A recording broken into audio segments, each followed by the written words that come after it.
Morning बच्चों। Determinant को आप एक्सपांड करना तो सीख ही गए हैं कि डिटर्मिनेंट को कैसे एक्सपांड किया जाता है, चाहे वो 2/2 का हो चाहे 3/3 का। अब हमें पढ़ना है प्रॉपर्टीज ऑफ द डिटर्मिनेंट।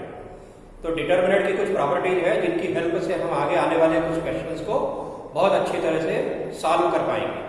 तो पहली प्रॉपर्टी है कि the value of determinant unchanged, value of the determinant unchanged when it's rows and columns are interchanged। इसका मीनिंग है कि अगर हम किसी डिटर्मिनेंट में ट्रांसपोज ले लें तो उसकी वैल्यू पर कोई फर्क नहीं पड़ता। डिटर्मिनेंट की वैल्यू पर कोई असर नहीं होगा यदि उसके रो और कॉलम को इंटरचेंज कर दिया जाए। यानी कि किसी भी हम ऐसा बोल सकते हैं इसे that is determinant value of matrix A is equal to determinant value of A dash। A dash का मतलब ट्रांसपोज ऑफ मैट्रिक्स। तो यदि हम किसी डिटर्मिनेंट को डायरेक्ट एक्सपांड कर दें तो जो आंसर आएगा वही आंसर उसके ट्रांसपोज वाले डिटर्मिनेंट को एक्सपांड करने के बाद आएगा। ठीक है, तो किसी भी मैट्रिक्स के डिटर्मिनेंट की वैल्यू और उसके ट्रांसपोज के डिटर्मिनेंट की वैल्यू दोनों इक्वल होती है, इस पे कोई प्रभाव नहीं पड़ता है। आप एग्जांपल ले लीजिए, जैसे मान लीजिए एक डिटर्मिनेंट है 1 3 5 7, इसको एक्सपांड करिए तो एक्सपांड करने पर आएगा आंसर 7 माइनस 15। 7 माइनस 15 यानी -8। इसी प्रकार अब हम इसका ट्रांसपोज लेते हैं एंड ये डिटर्मिनेंट आप रो को कॉलम में लिख दीजिए, रो और कॉलम को इंटरचेंज कर दीजिए। तो रो में 1 3 लिखा है, आप उसको कॉलम में लिख दीजिए 1 3। दूसरी रो में 5 7 है, उसको दूसरे कॉलम में लिख दीजिए 5 7। अब इसको सॉल्व करिए। ये ट्रांसपोज लेने के बाद जब हमने सॉल्व किया अभी भी इसका आंसर आ रहा है 7 माइनस 15 यानी कि -8। तो आप देखिए ये डिटर्मिनेंट और ये डिटर्मिनेंट, नीचे वाला डिटर्मिनेंट उस ऊपर वाले का ट्रांसपोज है, लेकिन जब हम इसको एक्सपांड करते हैं तो आंसर सेम आता है। तो पहली प्रॉपर्टी में यही बोला गया है कि किसी भी डिटर्मिनेंट को लेते हैं और या उसके ट्रांसपोज के डिटर्मिनेंट को लेते हैं तो दोनों वैल्यू सेम आती है, यानी कि उसमें वैल्यू पे कोई असर नहीं होगा। किसी भी मैट्रिक्स के डिटर्मिनेंट या उसके ट्रांसपोज के डिटर्मिनेंट की वैल्यू इक्वल आएगी हमेशा, चाहे वो 3/3 का हो चाहे वो 2/2 का स्क्वायर मैट्रिक्स हो। ओके, इसी प्रकार मान लीजिए आप 3/3 का कोई एग्जांपल ले लीजिए। एक डिटर्मिनेंट लेते हैं, ये वाला डिटर्मिनेंट एलिमेंट क्या है 2 - 3 5, सेकंड रो 6 0 4, थर्ड रो 1 5 - 7। इस डिटर्मिनेंट को आप एक्सपांड करिए तो इसका आंसर आ रहा है -28। अब इसके बाद हम प्रॉपर्टी का कंफर्मेशन करते हैं तो इस डिटर्मिनेंट का ट्रांसपोज ले लिया हमने। तो ट्रांसपोज में क्या करते हैं, रो और कॉलम को इंटरचेंज कर देते हैं। तो पहली रो में क्या है 2 - 3 5, उसे हमने कॉलम में लिखा है 2 - 3 5। सेकंड रो में 6 0 4, उसे सेकंड कॉलम बना दिया। और थर्ड रो 1 5 - 7, तो उसे हमने थर्ड कॉलम बना दिया। अब डिटर्मिनेंट ट्रांसपोज हो गया, इसको भी एक्सपांड करिए। इसको एक्सपांड करने पर फिर से आंसर हमारा -28 आएगा। इसका मतलब किसी भी मैट्रिक्स का डिटर्मिनेंट या फिर उसके ट्रांसपोज का डिटर्मिनेंट वैल्यू सेम होती है।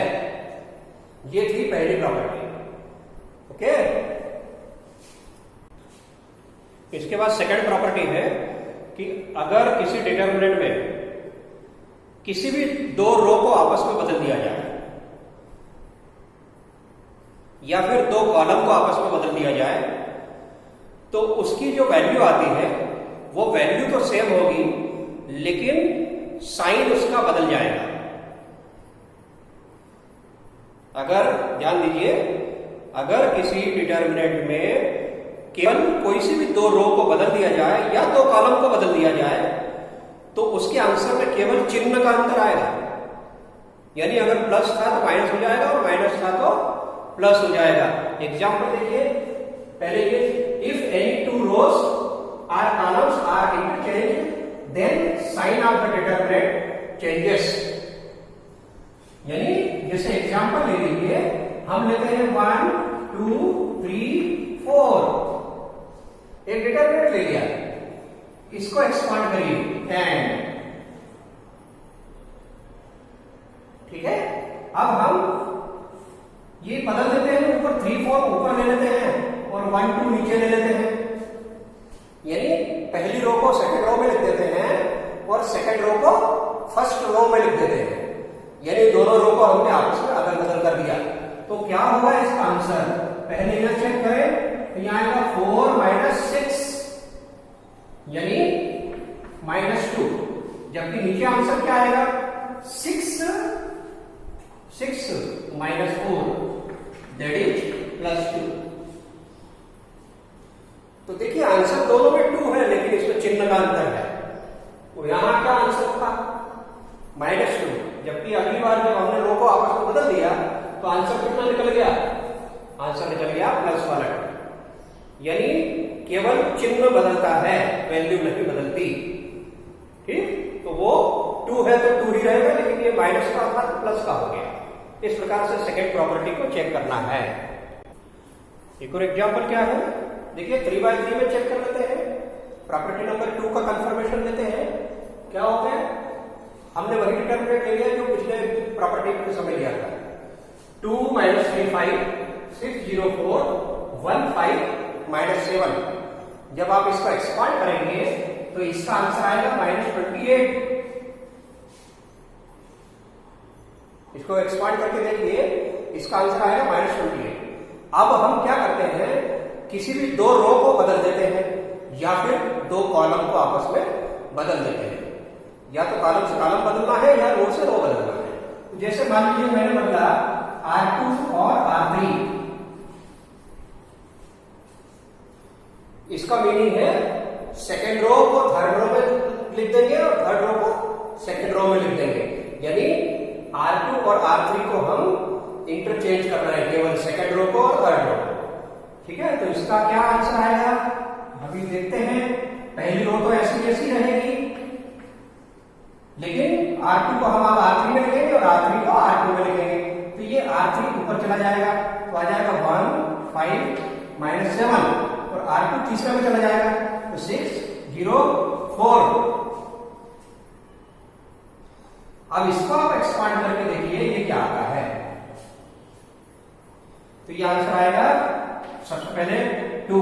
तो डिटरमिनेंट क्या बना, 2 का माइनर, 2 वाली लाइन छोड़ दीजिए, कॉलम भी छोड़ दीजिए और रो भी छोड़ दीजिए, और ये चारों माइनर का मल्टीप्लाई करिए तो 5 5 -7 और 0 4 माइनस। आप बीच वाला एलिमेंट किसमें लेते हैं, फार्मूले में माइनस लेता है और इसमें -3 है, तो ये दोनों मिलकर हो जाएंगे +3। एक फार्मूले का माइनस और एक ये इसका माइनस, दोनों मिलाकर +3 हो गया। तो 3 वाली लाइन छोड़ दीजिए कॉलम और 3 वाली रो भी छोड़ दीजिए, तो बच्चे कौन 1 -7 6 4 1 -7 6 4, फिर प्लस तीसरा एलिमेंट प्लस का 5, तो 5 इंटू इसका माइनस बोल देखिए, तो 5 वाली रो छोड़ दीजिए और 5 वाला कॉलम भी छोड़ दीजिए। इनको छोड़कर जो माइनस दिख रहा है उसको लिख दीजिए 1 5 6 0 1 5 6 0। अब इसको सॉल्व करिए, इक्वल टू 2 ऐसा कैसे, ये अंदर मल्टीप्लाई होगा कितना होगा 5 4 जा 20, तो 2 अंदर आएगा 20 -0, ये +0 हो जाएगा, फिर +3 ब्रैकेट में 4 क्रॉस मल्टीप्लाई करो +42, फिर प्लस ये इसको मल्टीप्लाई करो क्रॉस मल्टीप्लाई, तो 5 इंटू ब्रैकेट में 0 -30, ठीक है। उसको सिंप्लीफाई कर लीजिए, ऊपर क्या होगा तो आप पाएंगे इसका आंसर आएगा +28। इसको पूरा सॉल्व करिए। तो पिछली बार आंसर क्या आया था? -28, जबकि अभी आंसर क्या आ रहा है? +28। यानी कि केवल परिवर्तन किसमें हुआ है? साइन में। तो याद रहे, अगर किसी डिटरमिनेंट में दो रो को आपस में बदलते हैं या फिर दो कॉलम को आपस में बदलते हैं तो उसके साइन में चेंज आएगा। ये प्रॉपर्टी नंबर 2 है डिटरमिनेंट की। ठीक है। इसी प्रकार से डिटरमिनेंट की जो तीसरी प्रॉपर्टी है, उस तीसरी प्रॉपर्टी के अनुसार ऐसा है कि अगर किसी भी डिटरमिनेंट में उसकी कोई सी दो लाइन, चाहे वो हॉरिजॉन्टल लाइन हो जिसको रो बोलते हैं या वर्टिकल लाइन हो जिसे कॉलम बोलते हैं, अगर वो एक जैसे है तो उस डिटरमिनेंट की वैल्यू हमेशा 0 आएगी। क्लियर हो रहा है? In other words, if any two rows or any two columns of any determinant are identical का मतलब same, then the value of the determinant is 0। इसी प्रकार से एक और इसी में जोड़ देते हैं कि अगर किसी भी डिटरमिनेंट में दो रो या दो कॉलम प्रोपोर्शनल हो, यानी कि उसके एलिमेंट्स जो है, उसके नंबर्स जो है वो अगर प्रोपोर्शनल है तो ही उस डिटरमिनेंट की वैल्यू 0 होगी। ये आपको प्रॉपर्टी में लिखा है, if any two rows or columns of a determinant are identical मतलब same, then value of the determinant is 0। ये ध्यान रखिएगा। डायरेक्ट हम आंसर दे सकते हैं अगर दो रो एक जैसी है या दो कॉलम एक जैसे है। इसी प्रकार एक और है, also if any two rows or columns are proportional, यानी उनका रेशो सेम है, अनुपात समान है, तो proportional, then value of the determinant is 0। इसका एग्जाम्पल लेते हैं। एग्जाम्पल के अनुसार हम देखते हैं कि देखिए मैं डिटरमिनेंट ले रहा हूं जिसमें नंबर्स क्या है? 3 2 3 2 3 3 3 2 3। अब इसमें कौन सी रो सेम है? ये है R1 और ये है R3। तो आप क्या देखते हैं? R1 and R3 are same. पहली रो और तीसरी रो एक जैसी है, आइडेंटिकल। तो अब आप इसको सॉल्व करिए। तो इसको डिटरमिनेंट जब निकालेंगे तो ये इक्वल टू वैल्यू क्या आएगी? आप चेक कर लीजिए, इसकी वैल्यू 0 आएगी। इसको एक्सपांड करके देखिए। इसी तरह से अगर किसी डिटरमिनेंट में दो कॉलम एक जैसे हैं तो भी वैल्यू इसकी 0 आएगी। ठीक है। इसी प्रकार हम और भी देख सकते हैं। मान लीजिए हमने क्या कहा था कि अगर दो रो प्रोपोर्शनल है या दो कॉलम प्रोपोर्शनल है तो भी उसकी वैल्यू 0 होगी। तो मैं डिटरमिनेंट लेता हूं, जैसे मान लीजिए 3 6 9 और यहां लेते हैं 6 12 18 और यह 5 4 3। अब आप देखिए, ये रो देखिए, पहली रो और दूसरी रो देखिए। पहली रो और दूसरी रो, हम पहली रो और दूसरी रो में देखिए इसका रेशो क्या है? इसका रेशो है 3/6, इसका रेशो 6/12 और इसका रेशो 9/18। ये देखिए सभी बराबर है, 1/2 1/2 1/2। तो ये पहली रो और दूसरी रो इसको बोलेंगे प्रोपोर्शनल है। तो R1 and R2 are proportional,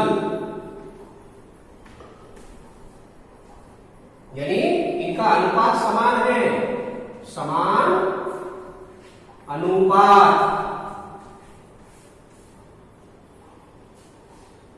तो यदि दो रो में या फिर दो कॉलम में प्रोपोर्शनल वाला आपको कोई संबंध दिखता है तो उसकी भी वैल्यू जब सॉल्व करोगे तो क्या निकलेगी? 0। तो प्रॉपर्टी नंबर 3 का यही कहना है कि अगर किसी डिटरमिनेंट में दो रो इक्वल हो, सेम हो या फिर प्रोपोर्शनल हो तो उसकी वैल्यू 0 होगी, या फिर दो कॉलम सेम हो या प्रोपोर्शनल हो तो भी उसकी वैल्यू 0 होगी। अब चौथी प्रॉपर्टी जो है बहुत इंपॉर्टेंट प्रॉपर्टी, उसमें क्या कहा गया है? If each element of a रो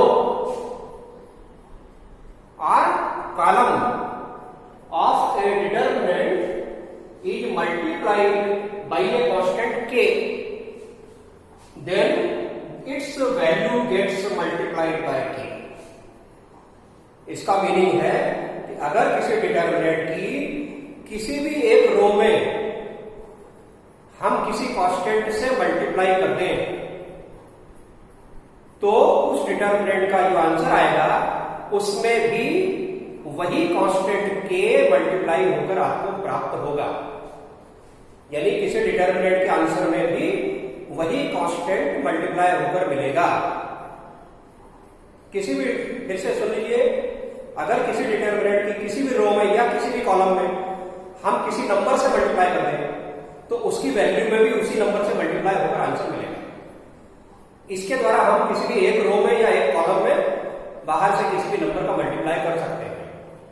याद रहे, मैट्रिक्स में जब हम मल्टीप्लाई करते हैं तो मैट्रिक्स के बाहर से स्केलर का जो मल्टीप्लाई करते हैं, कांस्टेंट का मल्टीप्लाई करते हैं, तो वो मैट्रिक्स के सारे एलिमेंट में मल्टीप्लाई होता है। लेकिन डिटरमिनेंट में ऐसा नहीं है। डिटरमिनेंट में जब हम मल्टीप्लाई करते हैं तो किसी भी एक रो को या एक कॉलम को चुन सकते हैं और उसमें हम मल्टीप्लाई किसी भी संख्या से कर सकते हैं।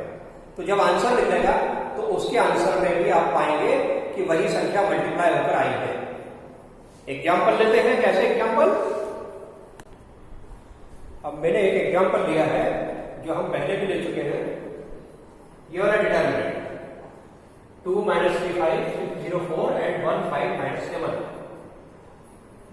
इसको एक्सपांड किया, तो एक्सपांड करना तो आपको आता है।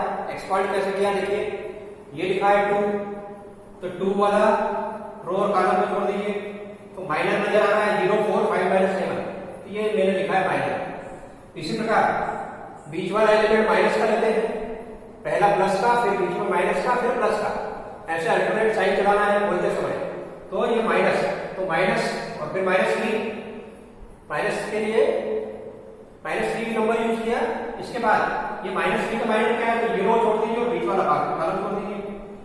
अब देखिए चारों एलिमेंट 6 4 1 - 7, ये 6 4 1 - 7 और लास्ट में प्लस 5, तो 5 वाला रो छोड़ दीजिए, 5 वाला कॉलम छोड़ दीजिए। अब माइनस क्या नजर आ रहा है 6015, तो इट इज 6015। इसको एक्सपांड करिए तो ये कितना आ रहा है, ये मल्टीप्लाई करिए, क्रॉस मल्टीप्लाई 0 और ये क्रॉस मल्टीप्लाई करिए 0, यस 0 माइनस ये 20, तो 20 ये 2 आया, 0 - 20 यानी -20। यहां लिखेंगे इसको +3 ब्रैकेट में, क्रॉस मल्टीप्लाई करो, क्रॉस मल्टीप्लाई -42 - 4, फिर उसे क्रॉस मल्टीप्लाई करो तो +5, क्रॉस मल्टीप्लाई किया तो 30 - 0 यानी केवल 30। इसको सॉल्व करिए तो इट इज -40, ये हो गया दोनों कितना हो गया -46, तो ये आ गया -138 और प्लस ये आ गया 150। इसको तीनों को सॉल्व करिए तो ये आंसर आ रहा है -28। ठीक है, -28। अब हम इस प्रॉपर्टी के अनुसार किसी भी एक रो को चुन लेते हैं और उस रो में किसी एक नंबर से मल्टीप्लाई करते हैं और देखते हैं आंसर क्या आता है। ठीक। अभी आंसर कितना आया है -28। अब इसके बाद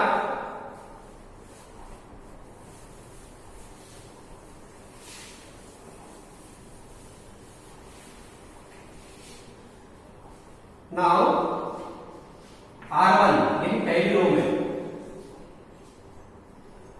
रो में हम 2 से मल्टीप्लाई करते हैं, यानी कि 2 मल्टीप्लाई करते हैं R1 में। हम ये इंडिकेशन कर रहे हैं कि पहली रो में हम अभी कुछ चेंज कर रहे हैं। कैसा चेंज?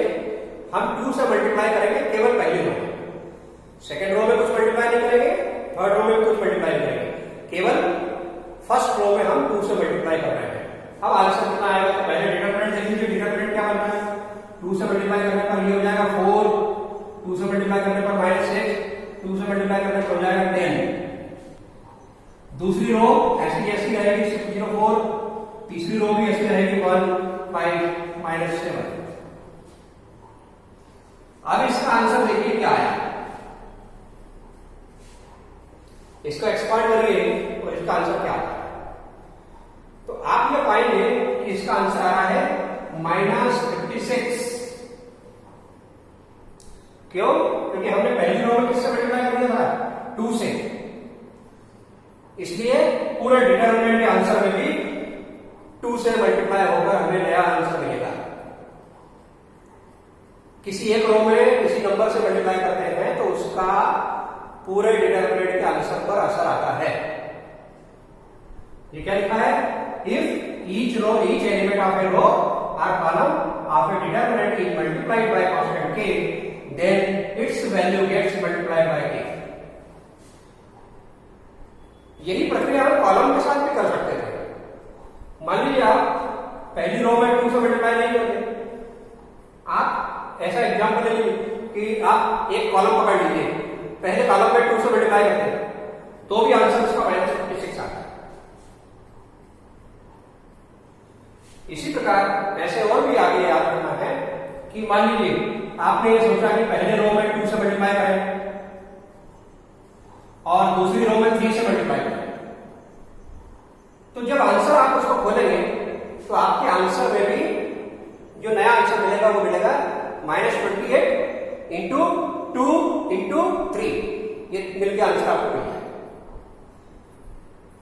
तो जिस नंबर से आप मल्टीप्लाई करते हैं वो नंबर उसके आंसर में आता है।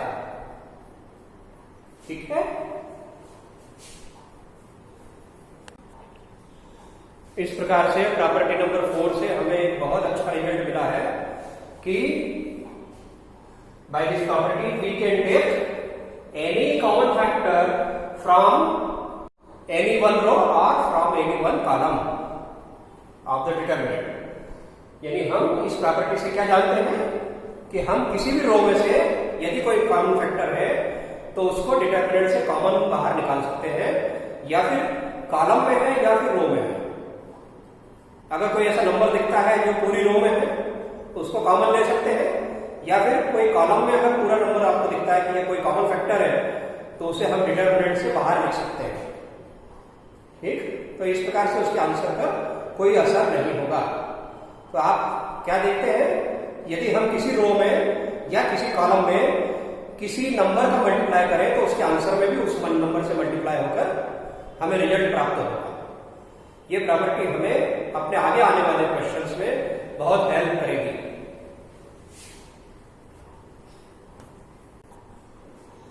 लास्ट प्रॉपर्टी है जिसे हम मैथमेटिकली ही समझते हैं और ज्यादा बेहतर तरीके से समझ में आएगी कि अगर किसी डिटरमिनेंट में इस टाइप से कोई नंबर्स दिए हुए हैं a plus alpha, b plus beta, c plus gamma, and second row p q r, third row x y z, तो इसको हम अलग अलग करके दो डिटरमिनेंट में लिख सकते हैं। पहला डिटरमिनेंट a b c के साथ बन जाएगा और दूसरा डिटरमिनेंट अल्फा बीटा गामा के साथ बन जाएगा। कैसे? देखिए, पहला डिटरमिनेंट a b c बाकी same p q r x y z, plus अगला डिटरमिनेंट में कौन सा नंबर आ जाएगा? बचे हुए अल्फा बीटा गामा, फिर बाकी second P Q R and X Y Z. तो हम इस डिटरमिनेंट की वैल्यू और आरएचएस की वैल्यू दोनों सेम पाएंगे। तो इस तरह से दो पार्टीशन करके आप एक डिटर्मिनेंट को दो पार्टीशन या ज्यादा पार्टीशन करके भी लिख सकते हैं।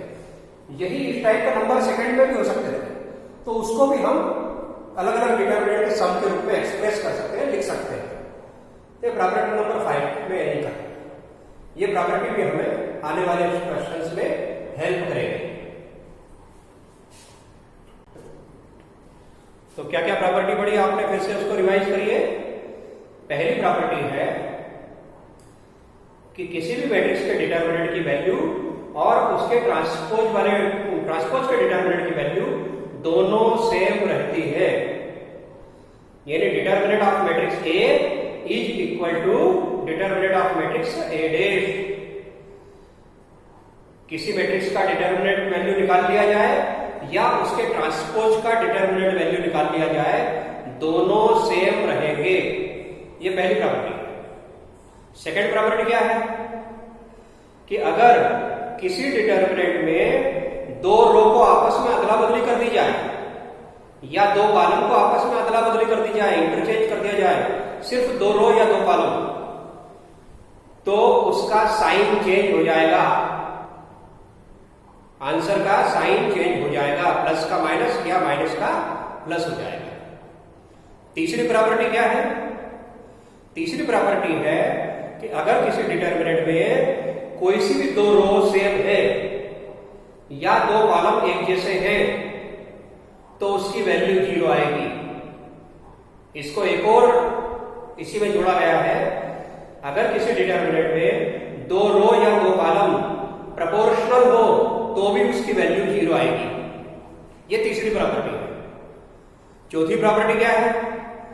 चौथी प्रॉपर्टी है कि अगर किसी डिटर्मिनेंट में किसी पर्टिकुलर रो में किसी नंबर से मल्टीप्लाई किया जाए तो उसके आंसर में भी उसी नंबर से मल्टीप्लाई होकर रिजल्ट मिलेगा।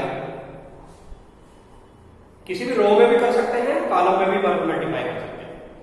इससे हम क्या सीखते हैं कि आगे से आने वाले किसी भी क्वेश्चन में अगर किसी भी रो में कोई फैक्टर कॉमन होगा तो उस कॉमन फैक्टर को हम उस रो में से डिटर्मिनेंट से बाहर निकाल सकते हैं, या किसी भी कॉलम में कोई भी फैक्टर कॉमन फैक्टर होगा तो उस फैक्टर को भी हम डिटर्मिनेंट से बाहर निकाल सकते हैं।